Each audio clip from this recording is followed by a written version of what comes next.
کے مطابق ناشتہ نہ کرنے کی عادت طویل المدتی جسمانی نقصانات پہنچا سکتی ہے۔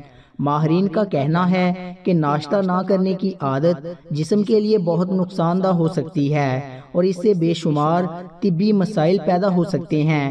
کچھ افراد کا خیال ہے کہ ناشتہ نہ کرنا وزن میں کمی لا سکتا ہے، تاہم ماہرین کا کہنا ہے کہ موٹاپے کی سب سے بڑی وجہ ناشتہ نہ کرنا ہے۔ متعدد تحقیقی رپورٹس میں ثابت ہوا ہے کہ صبح کے وقت بھوکا رہنے کا تعلق موٹاپے سے ہے۔ اس کی ممکنہ وجہ یہ ہے کہ ناشتہ نہ کرنے والے افراد بعد میں زیادہ کیلوریز جزو بدن بناتے ہیں۔ ناشتہ نہ کرنے کی عادت کو بالغ افراد میں پل پل مزاج بدلنے سے بھی منسلک کیا جاتا ہے۔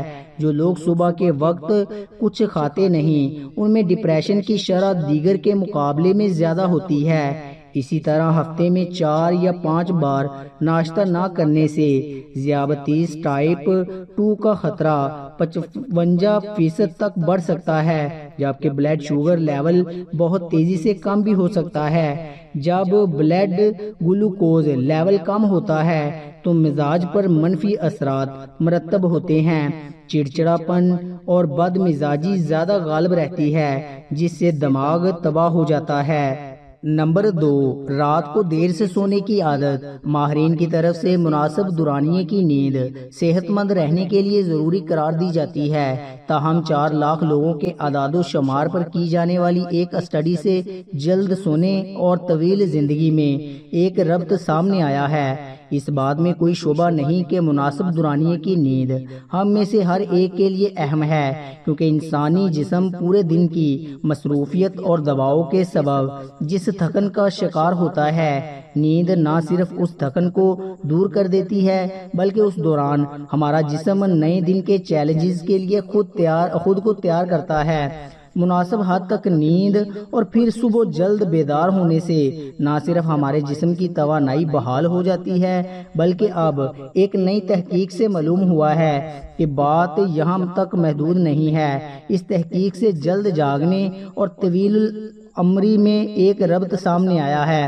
اس تحقیق کے مطابق ایسے لوگ جو صبح جلد بیدار ہوتے ہیں اور مناسب دورانیے کی نیند لیتے ہیں، ان کی زندگی طویل ہوتی ہے۔ جرمن میگزین فرانڈینن کے مطابق اس تحقیق سے بھی یہ معلوم ہوا ہے کہ رات کو دیر سے سونے والے موت کے زیادہ خطرے کا شکار ہوتے ہیں۔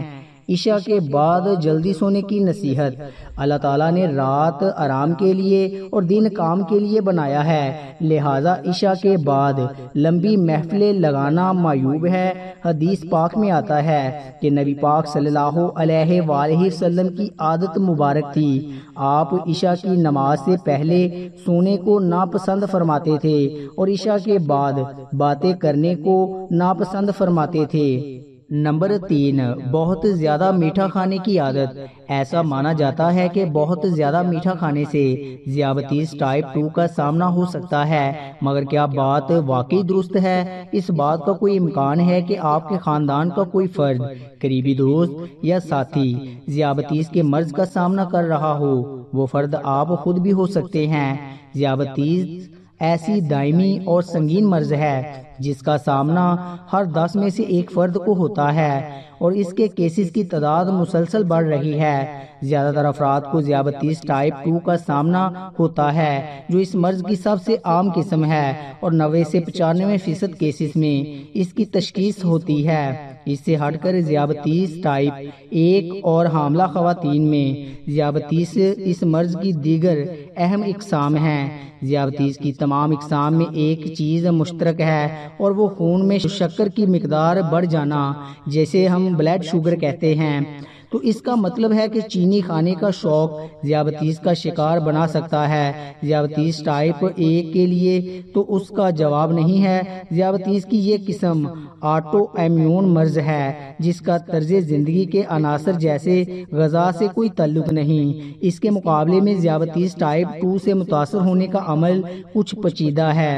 جینیاتی خطرہ، ناقص غذا، اضافی جسمانی وزن اور زیادہ وقت بیٹھ کر گزارنا ذیابیطس ٹائپ 2 کا خطرہ بڑھانے والے عناصر ہیں، جس سے آپ کا دماغ کمزور ہو جاتا ہے۔ یہ مرض کسی بھی عمر میں آپ کو شکار کر سکتا ہے اور ضروری نہیں کہ بڑھاپے میں ہی اس کا سامنا ہو۔ نمبر 4، کھانا کھاتے وقت ٹی وی دیکھنا یا موبائل استعمال کرنا۔ ماہرین کا یہ بھی کہنا ہے کہ ٹی وی کے سامنے بیٹھ کر کھانا کھانے کا بچوں میں موٹاپے کے بڑھنے کے ساتھ گہرا تعلق ہے۔ ماہرین نے اس حوالے سے 120 خاندانوں کا ڈیٹا جمع کیا جن کے ہاں بچوں کی عمریں 6 سے 12 سال کے درمیان تھی۔ اس رپورٹ میں ماہرین نے یہ جاننا چاہتے تھے کہ آیا کھانا کھاتے ہوئے پورے خاندان ٹی وی دیکھتے ہیں یا نہیں، نیز کھانے کے دوران ٹی وی دیکھنے کی صحت پر کس قسم کے اثرات مرتب ہوتے ہیں۔ تحقیق میں کہا گیا کہ جو لوگ ٹی وی سے دور بیٹھ کر کھانا کھاتے ہیں وہ اپنی توجہ زیادہ تر کھانے میں مرکوز رکھتے ہیں۔ اس کے برعکس جو لوگ ٹی وی دیکھنے کے ساتھ ساتھ کھانا کھا رہے ہوتے ہیں وہ کھانے پر توجہ نہیں دے پاتے، یوں انہیں